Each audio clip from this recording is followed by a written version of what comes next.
She's back! If you've been watching the channel for a minute, you might know that I am a very big fan of Wicked. The musical, the movie, all of it. I love it all, except for the book. I've still yet to read the book. It very much scares me. And last year I did a Wicked tier list video ranking all of the ships from Wicked because I basically just wanted an excuse to talk about Wicked because I had seen the movie several times and I love it so much. Similarly, I just watched Wicked for Good and it's all that I want to talk about. And so today we are going to be doing another tier list, but we are going to be ranking the characters themselves. Basically, this is just an excuse for me to talk about the movie. So if you haven't seen Wicked for Good, you should go watch that movie and then come back to this video to watch because I will definitely be discussing spoilers today because essentially I just want to talk about the movie and I'm kind of using this tier list as a means to do that. Now, last time I painted myself green and put on this amazing witch hat for my video. And this time I wanted to do something different, you know, mix it up a little bit. And you'd maybe think, oh, Megan, you should be Glinda, right? Those are the two main characters. But if you watched my Halloween vlog, then you would know my Glinda costume kind of fell through and I did kind of have to pivot to something else. And what I decided to pivot to was Dr. Dillamond, the goat professor. But yeah, without further ado, let's just get right into our tiers. So at the very top of our tier list, we have obsessulated. This is a word that was thrown around a lot in Wicked for Good as kind of slang vernacular of Oz that just basically means I'm obsessed. Okay, I'm obsessed with these characters and I love them with all my heart. Then right below that we have You Are Wonderful, which is of course inspired by the Wizard's song in the second movie, Wonderful, which I definitely prefer to Sentimental Man personally. Thought that was a very fun number, Wonderful. Then right below that we have Good TM. This is inspired by one of my favorite bits of the movie where they were basically saying that Glinda should trademark the word good because she is Glinda the Good, and I just thought that was so funny. So we have Good trademarked here as our third tier. Then right below that we have You're Not That Girl. This is kind of for the characters that, you know, they think they're doing something but they're not ultimately. Like, sit down, you're not that girl. And then our bottom tier is Oops, how did that house get there? This is for the characters that I would love to drop a house on. No further comment. So let's just get right into ranking. I feel very much like a history professor right now, like I'm giving a lecture or something, Dr. Dillamond style. Speaking of Dr. Dillamond, he's first up on our list. It's only fitting. It's only fitting that we start with Dr. Dillamond himself. Dr. Dillamond, famously a goat, famously a history professor at Shiz University, and I love him. I really do. I care for him very deeply in a almost maternal way. Clearly, I like the guy, right? Yeah, he's just a very endearing character. I do wish we could have spent more time with him, specifically in the second movie. He's being persecuted and kept in a cage and like can't speak, and it's so horrible to watch. Like, there's one point when they are like close up on him in the cage and he's like trying to speak to Elphaba.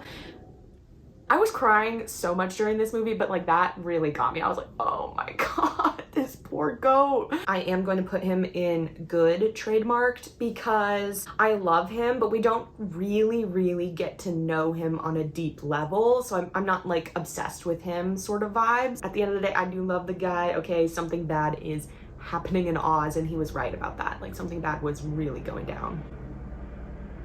Sorry for the plane. I forgot to show, I made the Shiz University logo on my jacket here, as well as my little Shiz University badge. If you want a more in-depth look at my costume, you should go watch my Halloween vlog. I show it off there. But next up on the list, we have Fanny, and I'd actually like to talk about Fanny and Shen Shen at the same time, because honestly, like, they're basically the same character. They're attached at the hip, they're always together, and they kind of serve the same purpose, to a point that I almost wonder why we included Shen Shen at all. No tea, no shade to Shen Shen. It was just kind of like, oh, Okay, yeah, sure, you can be here too, I guess. But Fanny and Shen Shen, like, they are funny. I do appreciate, you know, the quips that they provide throughout both movies. But ultimately, like, we don't know them that well, right? Like, I don't really care that deeply for Fanny or for Shen Shen, ultimately. And as the characters themselves, like, they kind of suck. You know, they're very mean to Elphaba, and they're ultimately just followers. They're just kind of like doing what everybody else is doing, which is not good, but it's also like not the worst thing. You know, there's much worse people and we'll get to them. So I am ultimately gonna put them in You're Not That Girl, because they're not, you know, you think you're like main cast, but you're not. You're not that girl. So they're both going in there, Fanny and Shen Shen. Okay, next we have Papa Munchkin, aka Governor Throp. Oh boy. Oh boy, I don't like this man. I really don't like this man. He is just evil. He's evil, evil, evil. Like, I get it, bro. It sucks that your wife cheated on you, but also, get a grip. You know, maybe stop bullying a child for the color of her skin. It's giving, ooh, you're canceled, you're canceled. And in the second movie, thank God, like, he's not even around. He died of shame. Really, like, dramatic. That is so dramatic. You died of shame.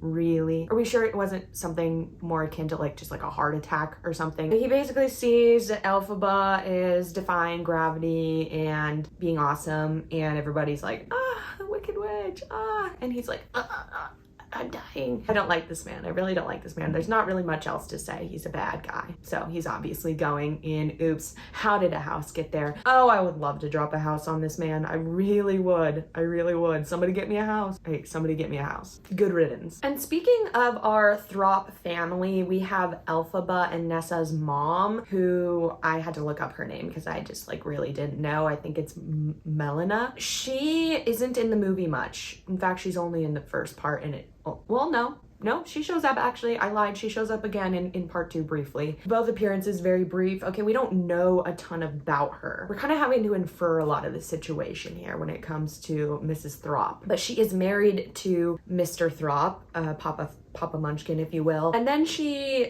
does cheat on him, resulting in the birth of Elphaba being a child from 2 worlds, because gasp, the wizard is her father. Now, those of us that have seen the musical or like can recognize Jeff Goldblum's voice a mile away already knew this, but it is revealed in the second movie that Elphaba's father is actually the wizard. Yeah, so he's the one that Mrs. Throp had an affair with, and she, you know, she drinks some green elixir. Boom, out comes Elphaba. Okay, is it wrong technically that she cheated on her husband? Yes, but sometimes you have to support women's wrongs, and like at the end of the day, she is married to kind of like the worst. Like, he's just the worst. And so like I don't know what was going on behind the scenes. Okay, I don't know her. I don't know her story. Maybe she had good reason for doing it.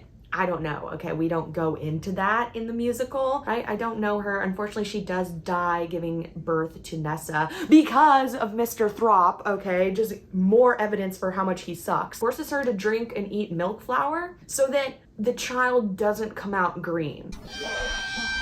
Sir, you're crazy. And this results in Mrs. Throp kind of biting the dust, which is so sad. But again, like, I don't know her. I just really don't know her. And so because of that, like, I don't feel a strong hatred towards her, but I also don't feel a strong liking towards her. So I am gonna put her in You're Not That Girl. Okay, next up we have Nessa Rose, kind of rounding out the Throp family here.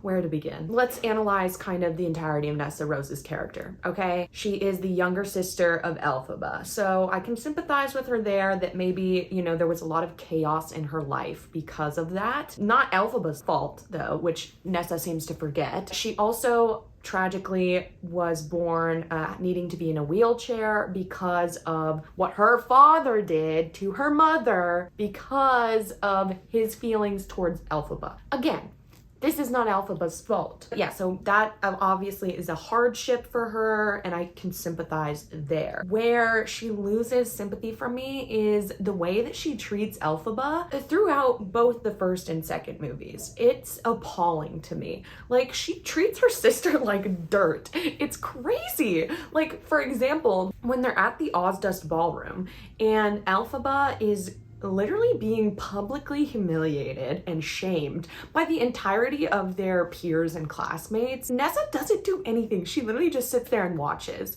You know, like Glinda is the one that steps in and actually does something. I don't know how you could sit there and watch your sister go through that and not do anything about it. Like, it's actually mind-blowing to me. And you would think that she would have some sort of understanding, right? Some sort of kinship with Elphaba, because hey, we both have things that make us different, that make life maybe harder for us.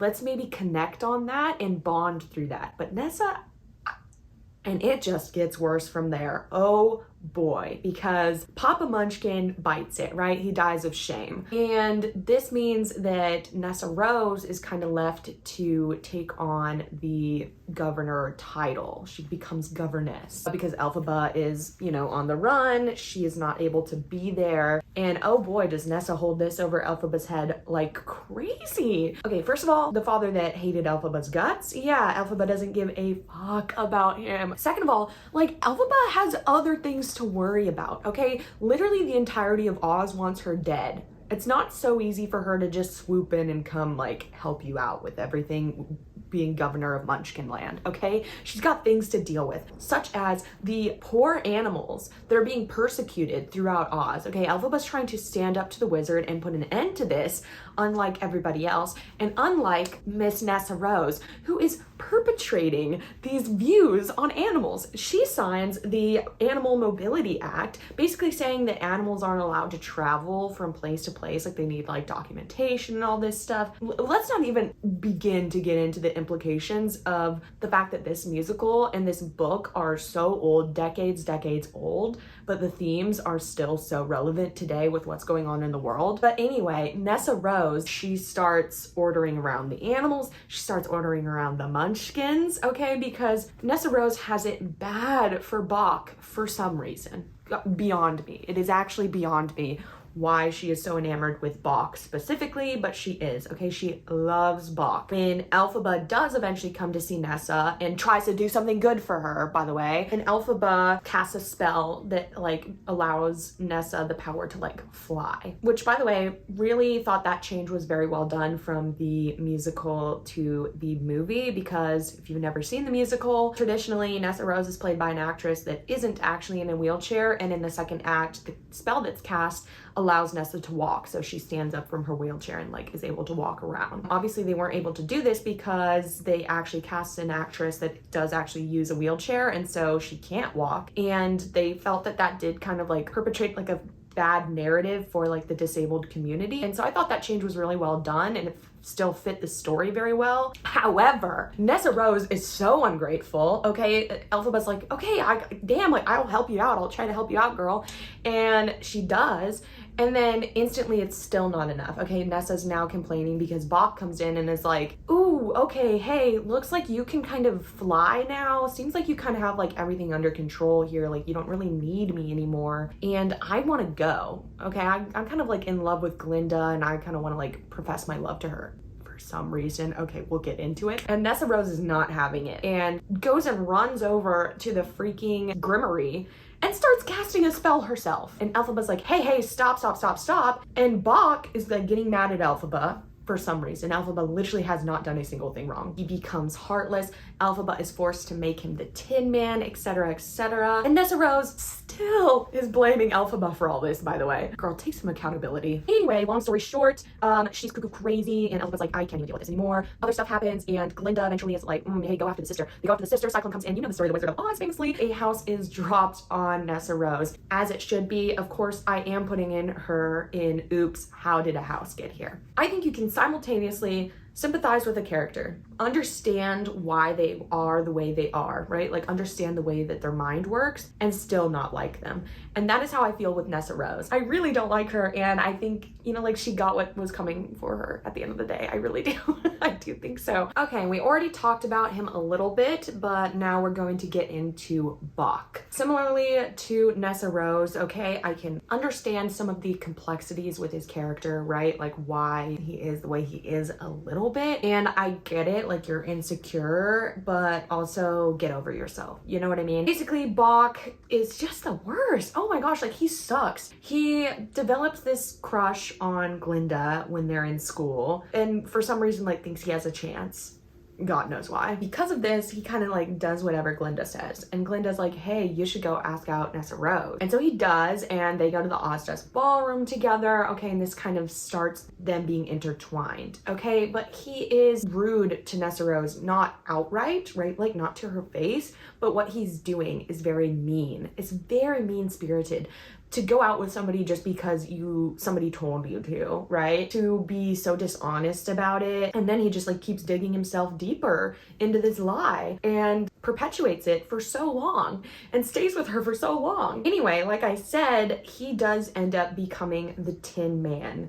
Gasp. I loved the practical effects that they used with the makeup on like the Tin Man and the Scarecrow. Like it looked so good. But yeah, Bok, you know, he is heartless. Loki, who was heartless before, so it's very in line with his character. And Elphaba goes out of her way to save his life. Okay, literally the only way she can save his life is by making him the Tin Man. And how does he repay her?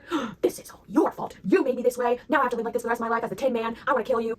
Sir, oh my God, calm down. Like, and y'all used to be friends. You know what I mean? He is just so hateful towards Elphaba. It's disgusting. It is truly disgusting to see. I would love to drop a house on this man. I really would. I'm definitely putting him, oops, how did a house get there? Because on top of being the worst, annoying. Okay, like point blank period, he's annoying to be around. Both him and Nessarose, honestly, they do deserve each other because they are so annoying and mean and hateful, and I hate them for it.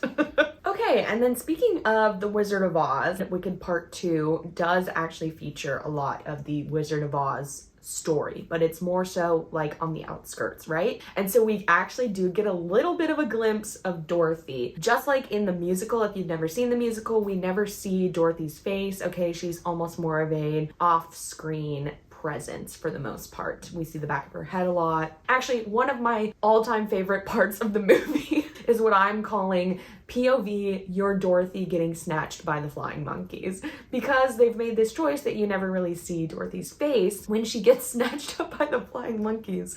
They do it in a POV shot where all you see are her little feet dangling in the air and her kind of like screaming. Listen, I am a very long time Wizard of Oz fan. I adore that movie. I think it's beautiful and perfect, but I'm trying to go in with the mindset, right, that like a lot of Wicked fans kind of use, which is that the Wizard of Oz movie is almost like Oz propaganda, right? Like that's like what the narrative the wizard is trying to push. So Dorothy, she's kind of just in the wrong place at the wrong time, right? Like none of this is really her fault. This is all kind of happening to her. You know, like she doesn't ultimately know what's going on behind the scenes.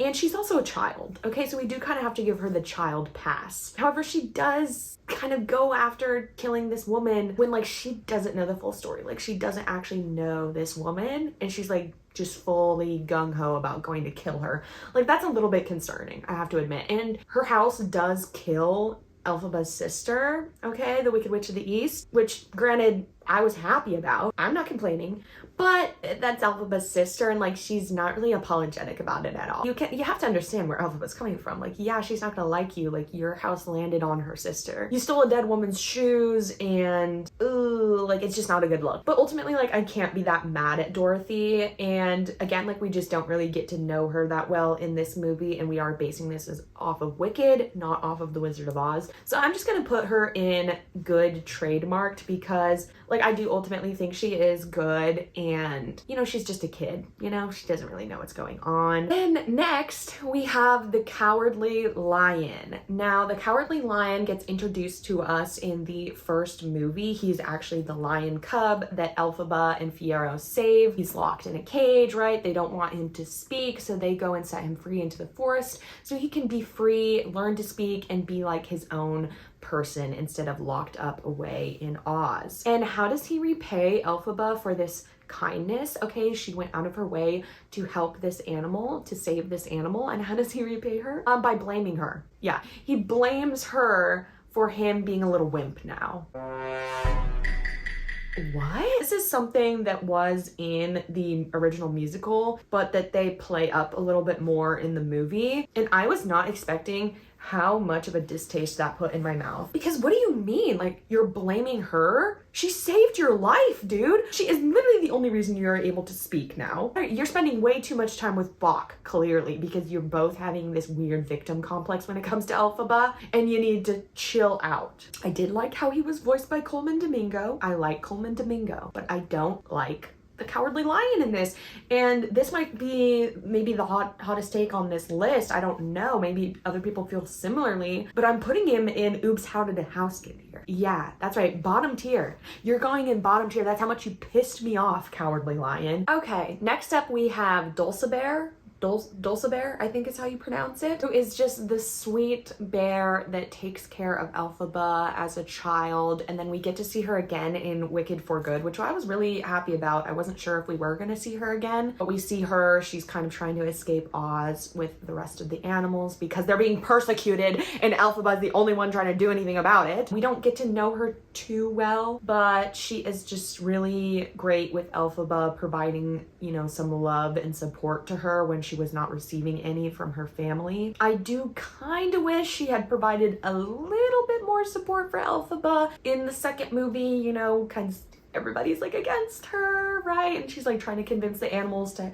stay and fight with her, and I get it, they're tired, right? Like they don't want to keep up this fight. It's scary, it's tiring when the whole world is against you, but hey, like Elphaba can relate, right? Maybe throw in a little bit more support for her, like you know her heart, you know she's good. You know what I mean? But ultimately, like, she is good. I like her. She's good gal, but we just don't know her too well. So I am gonna put her in good trademarked. This tier list is very bottom heavy, as you can tell. Then next up, kind of keeping on the animal track, we have Chisori, the monkey, the flying monkey. We don't, you know, get to know him too well because he can't speak because he's been with the freaking wizard. Because he can't speak in the first movie, he can't tell Elphaba, hey girl, like I actually don't want to fly like the birds outside, like he's lying. Elphaba thinks he wants to fly. Okay, I'll give him wings, like he can fly. And then he goes through this awful like body horror of growing these wings. And then we see in this movie as he kind of comes to the realization like, hey, Elphaba's not the enemy. She knows what's up. She's actually fighting for us. She comes back to the Emerald City to free them, okay, to right her wrongs as much as she can, because no spell from the Grimmery can be reversed. So unfortunately, like, they have to live with the wings.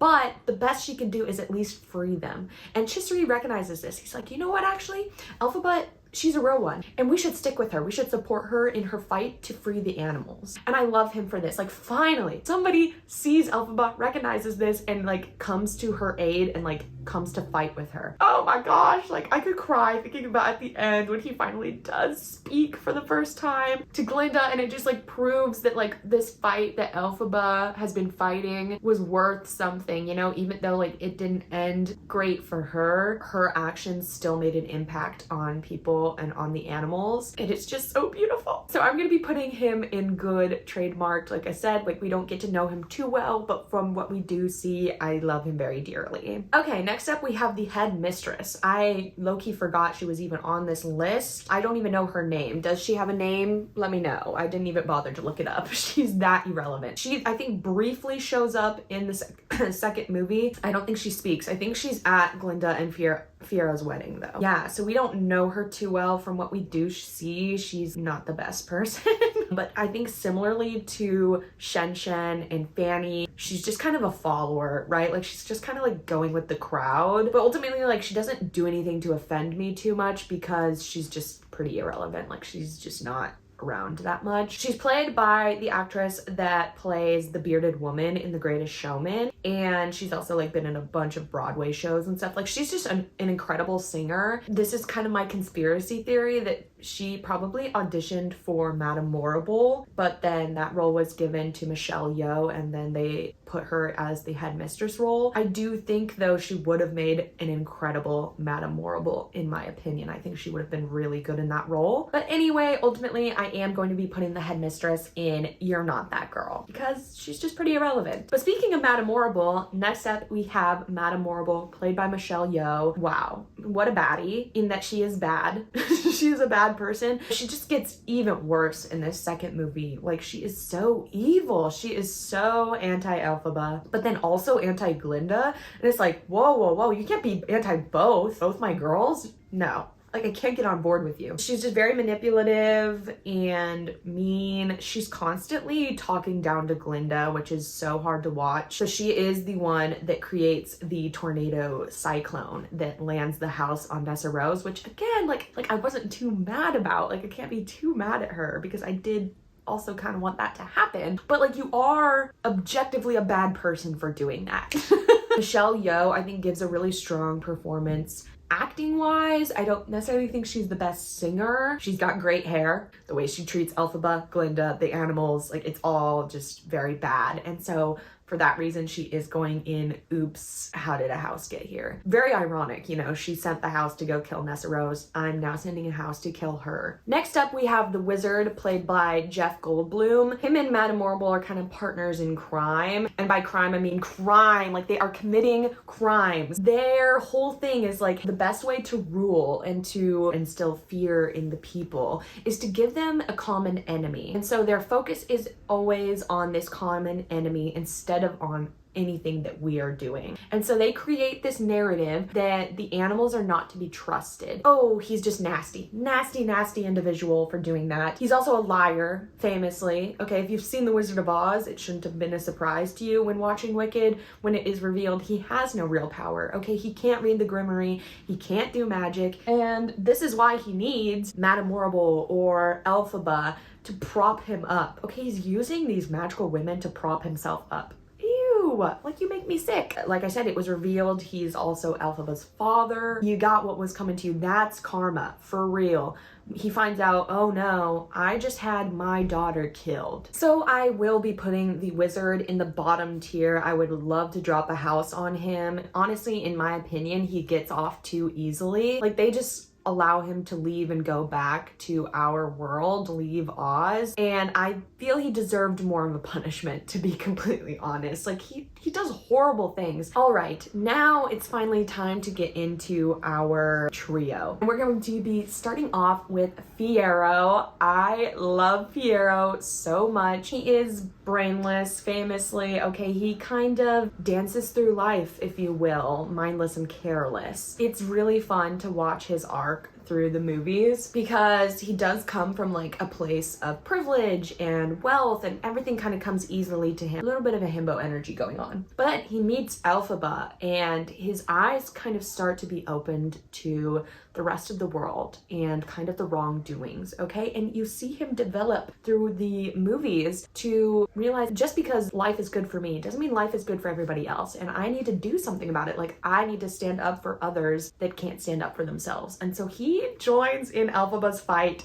to help the animals, and it's so beautiful to see. It really is. As Long as You're Mine, so good. The tension between Jonathan Bailey and Cynthia Erivo was so well done. I love Fiyero and Elphaba. If you watched my Wicked Ships video, you know I love them. I loved that they kept in the staging from the musical. If you've never seen the musical, very famously, the actors are always like on their knees, like singing like at each other. I'll put like a picture. It's hard to describe, but that's always how it's staged in the musical. And so when they did that in the movie, I was so excited. Like, it was so beautiful. He's not without his flaws, okay? That's for sure. He does, you know, hurt Glinda ultimately in that he kind of just continues to go along with her. It's his best way of like being in the know to help Elphaba, and it makes Glinda happy, and he wants to make everybody else happy, and so he's happy if she's happy. And ultimately that's not fair to Glinda, right? Like, he should be honest with her about how he really feels. But even Glinda recognizes, like, when he does come to save Elphaba and he's threatening Glinda's life,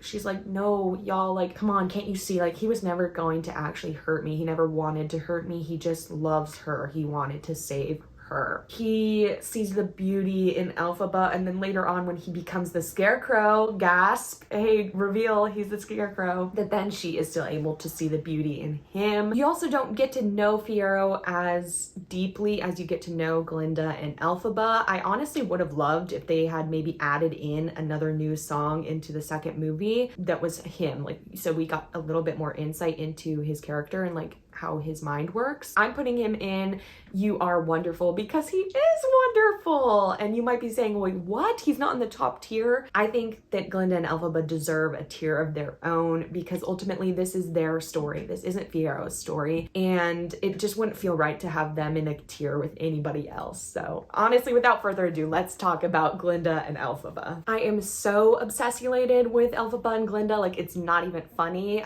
Because they are wicked, right? And I'm obviously obsessulated with Wicked. I mean, I was an emotional mess at the end of Wicked for Good. Truly, like, their friendship and their love mean so much to me. Oh my gosh, don't even get me started. At the end of them singing For Good, okay, I'm already a mess because For Good is arguably one of the saddest and most emotional songs I've ever heard. Like, if you've ever been lucky enough to experience friendship, but like specifically female friendship, the song For Good hits you like a damn sucker punch. And then they just really hit the nail in the coffin when after they sing this song, they're saying goodbye to each other. They put Glinda in the closet and they say, I love you to each other. I lost it. You're kidding. Because they do, like, they love each other so much. You get this shot of Glinda in the closet and Elphaba on the outside and they're crying. Because they know this is like the last time they're gonna see each other and it's so sad.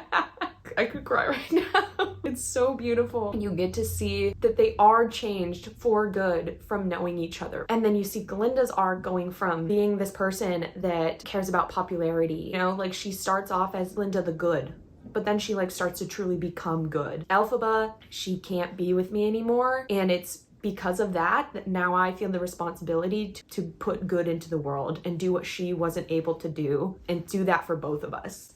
Like, she literally is changed for good, for the better, not only for herself, but for everybody, right? So she goes back and starts enacting this change. She kicks out the freaking wizard. She locks up Madame Morrible, as she should. And Elphaba gives her the Grimoire too, so that Glinda can finally like start to learn magic. Like, that's something she's wanted her whole life. They showcase that with like her new song and showing her backstory, that she's wanted to be special and magic, but she's just had to fake it. She's always just had to smile and fake it. And now like Elphaba's giving her the chance to go chase after that, but she just has to work for it. And that's like something she's learned from Elphaba, is you have to work for these things. Like, it's not just gonna be given to you, you know? And this is why in the first movie, No One Mourns the Wicked, the very first song starts playing. Like, that's why I'm like an emotional mess during that, because no one mourns the wicked. Like, no one mourns Elphaba, but Glinda does, because Elphaba isn't wicked. Like, that's just who she was painted to be. No good deed goes unpunished. Oh my God, no good deed. How have we not talked about no good deed? That is my new religion. Like, I think I saw God. My theater erupted into applause after No Good Deed. It was so, well, my jaw was on the floor. Like, it was so good. And she's right, like, no good deed goes freaking unpunished. She has tried desperately to help Nessa, Dr. Dillamond, Fiyero, so many people over and over, Bach, the Cowardly Lion, all of the animals. She tries over and over to do good, and it just always gets thrown back in her face. It doesn't work. And then at the end, you see Glinda watches as presumably Elphaba dies. Dorothy comes in to throw the water on her, because this is another wide, like, spread falsity about Elphaba, is that because she's so evil, pure water will melt her. And because this is so widespread, this now becomes truth, right? And Glinda believes that Elphaba is killed, and she watches it, and then she has to go back and live the rest of her life alone without Elphaba and Fiyero. Turns out Elphaba and Fiyero are both alive. They concocted this plan so that they could escape. Nobody was ever going to allow Elphaba to live in Oz. You know, she was always going to be persecuted. By killing her, it allowed for Oz to move on from this, like, chapter. And Elphaba recognized that, like, if I'm out of the picture, Glinda, you can make actual change. And you can do what I couldn't do. So Elphaba and Fiyero go to live their life elsewhere, find somewhere new to live, and Glinda's in Oz. And they say, I've been changed for good. And as you can see, like, it clearly affected me. I was a mess. I was sobbing. Gosh, that movie was so good. I'm like in the middle of taking off my goat makeup and stuff, and I just remembered something I forgot to talk about that I loved so much was that they actually did show the field flashback a little bit more with everybody hanging out like and being friends, and they did the poster recreation from the original Broadway Wicked poster. Oh, it was such a beautiful moment. Gosh, that movie was so good. So this is my completed tier list. As you can tell, this was really basically just an excuse for me to talk about the movie that I love so much. There's so many things I loved in this musical I thought were so well done. I'm sure I'll be talking about it more in upcoming vlogs and such, so stay tuned for that. But otherwise, I hope you enjoyed this video. Please subscribe. It would mean so much to me if you subscribe. I make tier lists and vlogs and all sorts of stuff. I'll be having a Stranger Things tier list coming out soon because the final season is coming out, so look out for that. Comment down below who your favorite characters are in Wicked and all your thoughts. I would love to hear all the thoughts on it. I'm sure there's stuff I'm forgetting to say because it was so good. It was so beautiful, and there's so many things I could say and talk about, but for now, I think this is it. So, bye!